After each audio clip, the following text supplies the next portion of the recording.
Napatigil si Asher sa pagkusot ng kanyang buhok nang marinig ang sinasabi ni Lex sa kanya. Now he stood up. He just woke up. Maghahanda siya para sa pagpunta sa opisina at manonood na lang sa live ng survival. Gusto sana niya ay personal, kaya lang hindi naman pwedeng lumipad na naman siya papuntang Cagayan na para bang ang biyahe 10 minuto lang. What? Kunot noo siya. Tila nabingi siya sa sinabi ng pinsan niya. I said you're apple of the eye wanted to go back to Manila now. Si Kiana? Sino pa ba insan? Wala ka naman ng ibang nilalapitan sa mga bata kung hindi yun lang. And why is that, Kuya Lex? Hindi naman susuko si Kiana na basta ganun na lang. Alam niyang may matinding rason kung bakit. She said her daughter was hospitalized. May anak na pala siya. Napakabata pa niya. It's a long story and it's quite private. Iling niya. Where is she? I think in her cabin. I told her to wait. Wala nang balikan kapag umalis siya sa internship.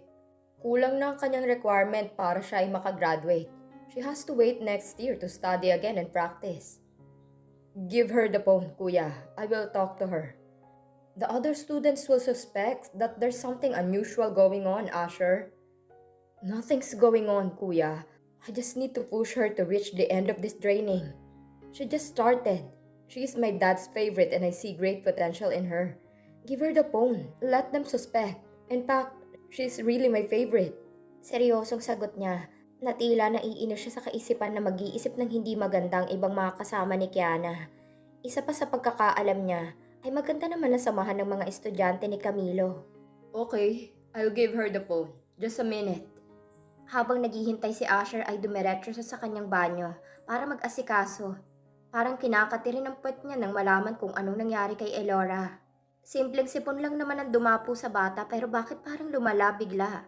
And he wanted not to pay attention. But he couldn't.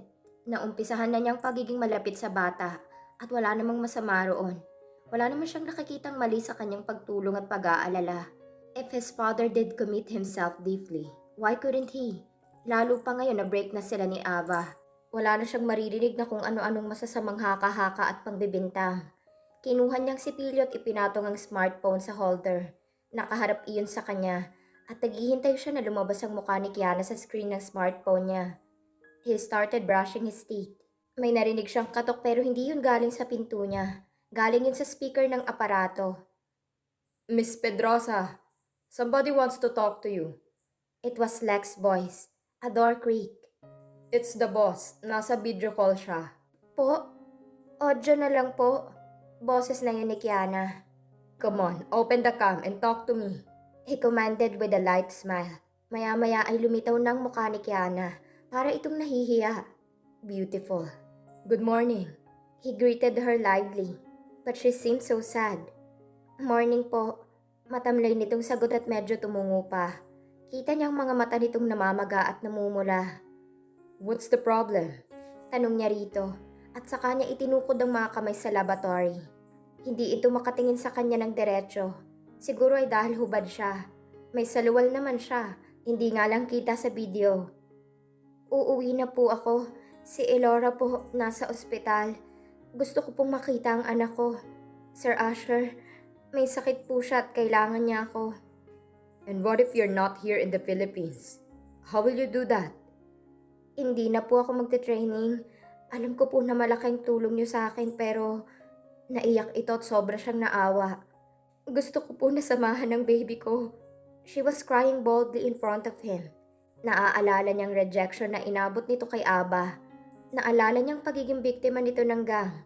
Ngayon na nandito na ito, uuwi dahil may sakit ang anak. What if puntahan ko si Elora? Napatanga ito sa kanya. Basang-basa ng luha ang mga mata nito habang nakatitig sa kanya. Saang ospital? Sa PGH po. Namamanas daw po si baby. Garalgal na sabi nito, saka umiyak na naman. I'll go. You stay there. You continue your internship and try not to worry. Ako nang bahala. Nakakahiya po. Anito pa. Kapag ganito na ang sitwasyon, inaalis na ang hiya. Mas nakakahiya yung mga gumagawa ng masama. My intention is to help you. If you trust me, you will let me take care of Elora. Pero marami po kayong trabaho. Mayaman ako. Aniya sabay kindat. At medyo naitago nito ang labi. Parang biglang nangingiti. Marami akong pwedeng utusan. Remember my dad's request? Tumango ito. 2 linggo at may 4 na araw na lang ang training. After this, you'll be assigned to the port in Manila. I'll just get myself ready and we'll go to PGH. How's that? Umarko ang mga kilay niya. Nakatingin ito sa kanya at tumango ito ng marahan. That's my girl. He blurted with a grin. Get yourself ready. I'll give you an update if your grandma can't. Thank you po. Trust me with Elora. Tumango ito muli kaya ngumiti siya. Bye, Kiana. Babay po. Ramdam ni Asher na napilitan itong magtiwala sa kanya. Pero yun ang kanyang magagawa na lang para huwag itong panghinaan ng loob. Maluwag pa naman ang sked niya dahil 4 na araw ang kanyang leave. Siguro ay talagang inilaan din ng Diyos ang mga araw na to para makatulong siya. God, from being a fucker and fearless, now he's becoming a responsible and relevant creature. May ambag na siya sa lipunan. Walang hiya. Parang biglang naging instant ama siya ngayon. Isang bagay na hindi niya inasahan. Natilihan si Asher nang bumalik sa alaala niya ang araw, kung saan bigla na lang inatake sa puso ang kanyang ama. Magkasama sila noon ni Ava sa Amerika. Nasa ICU na noon si Benedicto dahil sa sakit. It was Ava's last visit to his father. Are you happy now, Dad? Tanong niya sa salamin, pero mukha naman niyang kanyang nakikita. Oh yes, son. I'm so happy. Sagot naman din niya sa kanyang sarili. Saka binago ang boses. Parang naging boses bakla ang ama niya dahil sa ginawa niya. I'm so proud of you, my youngest son. I'm so proud. Ibinibida kita rito kay San Pedro. Napailing siya sa kalokohan. Well then, sana nga ay kay San Pedro rin siya mapunta sa dami ng nagawa niyang kalokohan noon sa buhay. Tumalikod siya sa salamin kapag kuwan. Tapos ay dumiretso sa shower. Binilisan niya ang pagkilos dahil nakaramdam din siya ng sobrang pag-aalala kay Elora. He must see her right away. Ang kanyang atensyon ay nalipat na sa bata. Sa halip na kay Ava siya mag-aalala ay kay Elora siya mas nag-aalala. Why? Because what with Ava did. She just showed him that she would never really be a good mother. At para mahawakan siya sa leeg at takutin siya na magpapakamatay sa tuwing sila ay mag-aaway at siya ay makikipaghiwalay? Ginawa na yun ni Ava ngayon, kaya malamang pwede nun ulitin pa. Pero haharapin din niya yun isang araw at papaliwanagan ng maayos. Sana naman ay makinig si Ava. Wala naman siyang kung anong galit. Pwede naman silang maging maayos sa isa't isa sana. Pagkatapos na mag-asikaso ni Asher ay bumaba na siya. Sinalubong siya ni Mariposa sa may hagdan. He doesn't use the elevator that much. Mas gusto niya na hagdan. In his mind, it keeps him fit rather than standing alone inside the lift. Good morning po, senyorito. Magkakapiho kayo? No, I will leave early.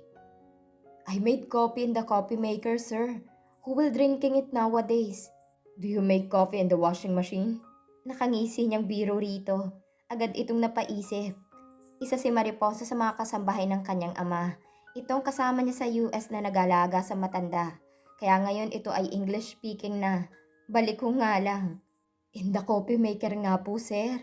Sagot naman nito. You will drink it. I'm going. Bye, Mariposa.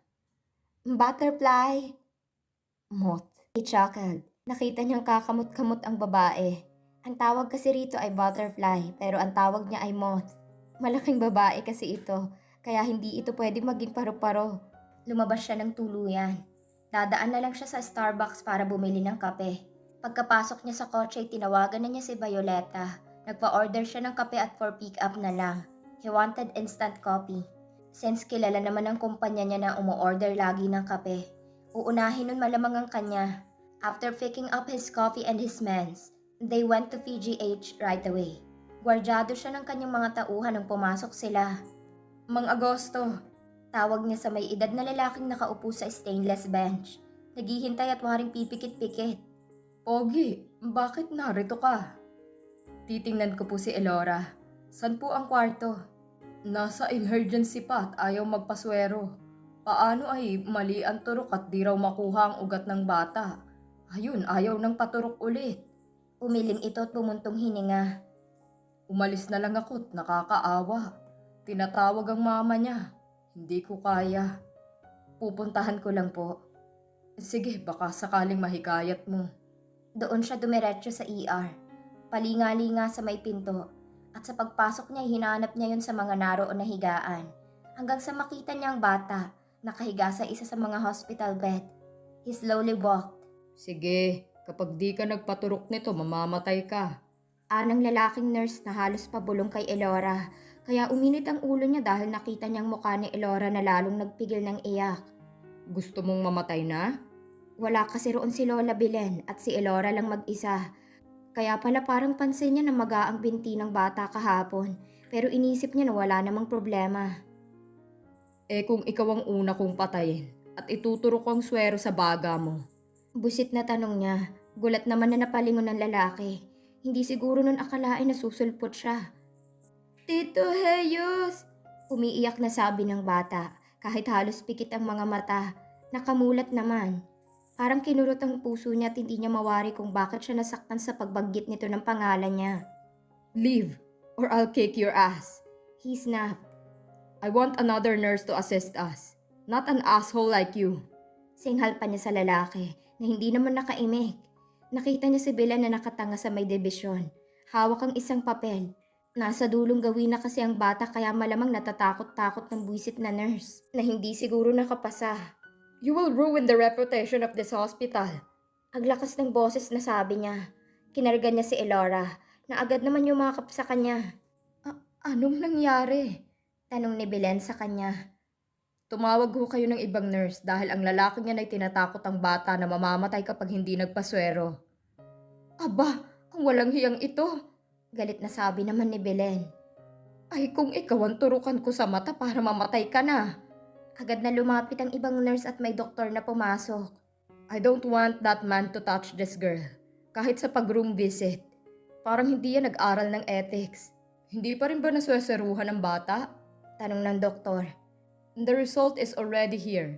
She has urinary tract infection. Kaya nagsusukat na mamanas. She also has a cold. She needs IV. Agad na tiningnan ni Asher si Elora at pinahid ang mga luha nito sa muka. Matay po ako? Umiiyak na tanong nito. No, gagamutin ka rito. Maikling sagot niya. Gusto ko po si mama ko. Mama. Mama is not here. Bigla itong naduwal, kaya lalo siyang naawa dahil naghahabol ito ng hininga. Hinayaan niya lang ito na sumuko sa sahig. Papalagay na tayo ng swero, baby. Kakargahin lang kita tapos pikit ka lang para hindi mo makita ang karayom. How's that? We'll go golfing when you get better. Di ba gusto mo yon? Paano tayo mag-golf kung hindi gagaling ang baby? Kausap ko si mama kanina. Sabi niya kapag good girl ka, uuwi na siya. Malapit na. May dala siyang Diana doll. Aniya pa. Kung ano na lang ang pumapasok sa isip niya ay sinasabi niya. Talaga po? Sama po siya sa golfing? Isasama syempre. Papaturok ka na? Ngumiti si Asher. Sa isip niya ay tinatawag niyang lahat ng santo para umoo ito. Wari itong nag-iisip at nakatingin sa doktor. Si Doc ang maglalagay ng swero para sigurado. Aniya at tila nanguna na niya. Napatingin na lang sa kanya ang doktor. She needs assurance. She was in pain. Aniya sa doktor at tumango naman.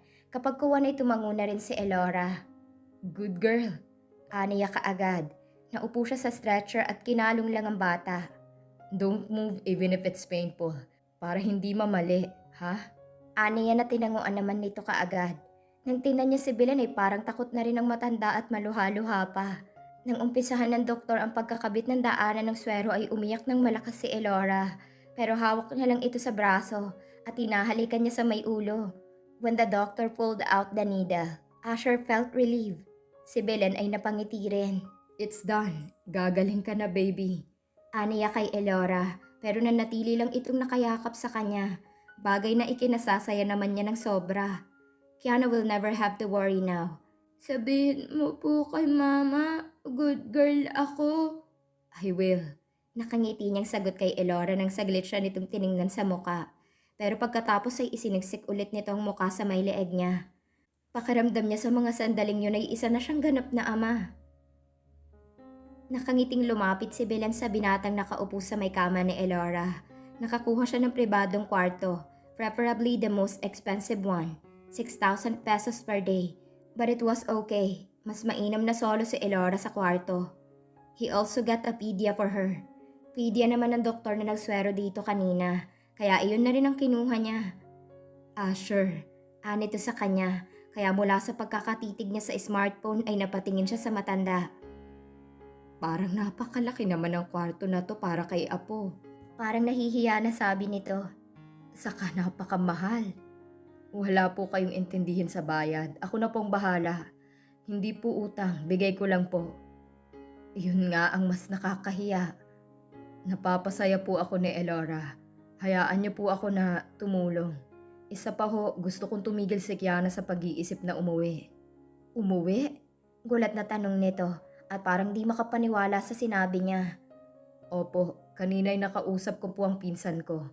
Siya po ang trainer sa barko. Gusto na raw pong umuwi ni Kiana dahil may sakit si Elora. Kinausap ko lang po siya na ako na lang ang titingin sa bata. Total ay naka-leave naman po talaga ako ng 1 linggo. Dapat nga po ay nasa Cagayan ako pero na-hospital din po ang ex ko. Kaya po ako napilitan na bumalik dito. Oh, bakit hindi ka dun pumunta? Baka yun magalit. Naalala ko'y galit na nga yun kay Kiana raw, kaya hindi siya ipinasa sa interview. Sagot naman nito kaagad. Wala na ho kami. Maikling sagot niya at nakita niyang napanganga na lang ito. Sinulya pa niya si Elora na nadutulog. Tumigil na ito sa pagsusuka. Nakakabit na rin ang antibiotic. Nabigyan na rin ito ng gamot sa lagnat. Naghihintay na lang sila na makita na may pagbabago na rito. So far, the medicine for her vomiting already took effect. Awang-awa siya rito. Sabi ni Belen ay nagtataka ito kung bakit daw nagka-UTI. Hindi naman daw ito kumakain ng mga pagkain na maaalat at mga sitserya. Pero noong baby pa raw ito ay nagkaroon na ito ng urinary tract infection. Nagmulat ang bata ng mata at tumingin sa kanya. She faintly smiled at him. Hi there, he said and slightly pinched her cheek. He told his cousin to tell Kiana that Elora is quite fine. Bilin niya ay ibigay ang social media account niya para makapag-video call sila at makita si Elora.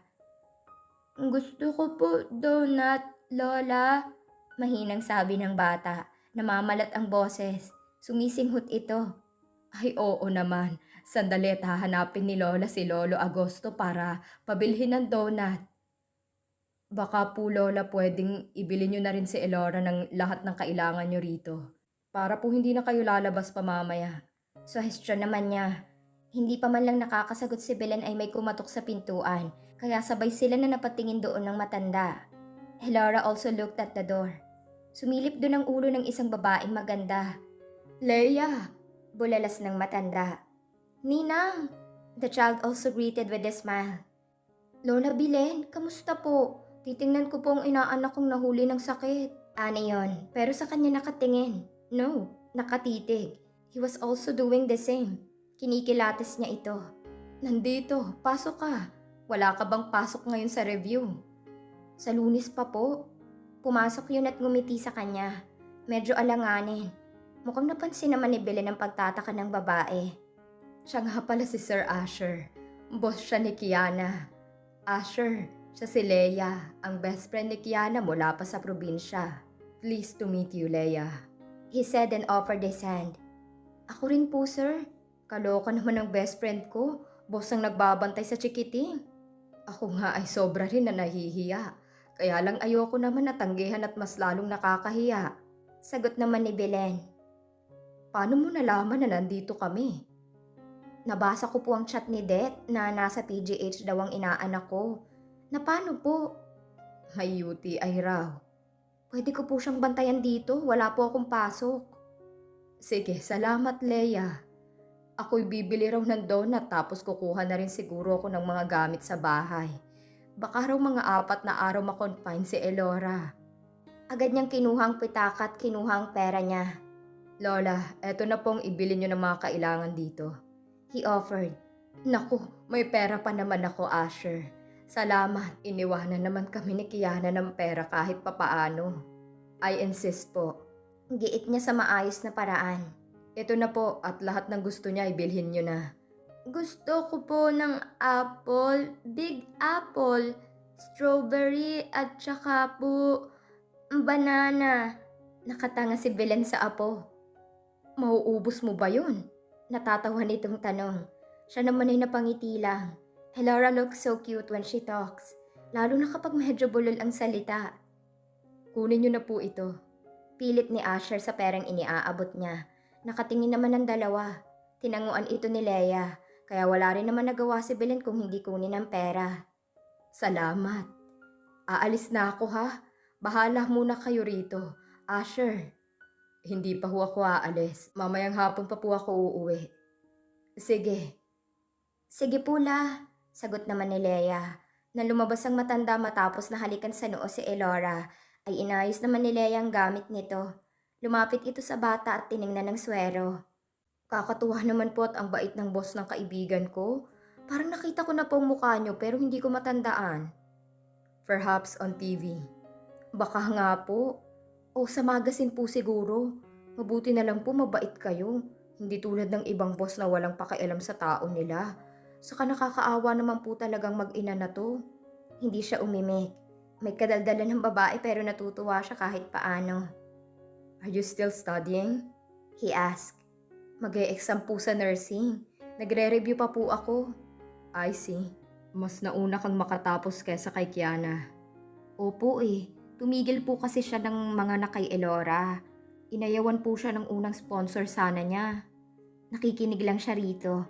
Na-enjoy niya ang mga ganitong sitwasyon ngayon na may nakakakwentuhan siya. Ngayon niya nare-realize na wala pala siyang gaanong kakwentuhan sa nakaraang taon. He was so busy with his father. Kapag nag-uusap sila ni Aba, puro sa sarili na ng topic. Wala siyang kwento. Para bang hindi siya nag-e-exist.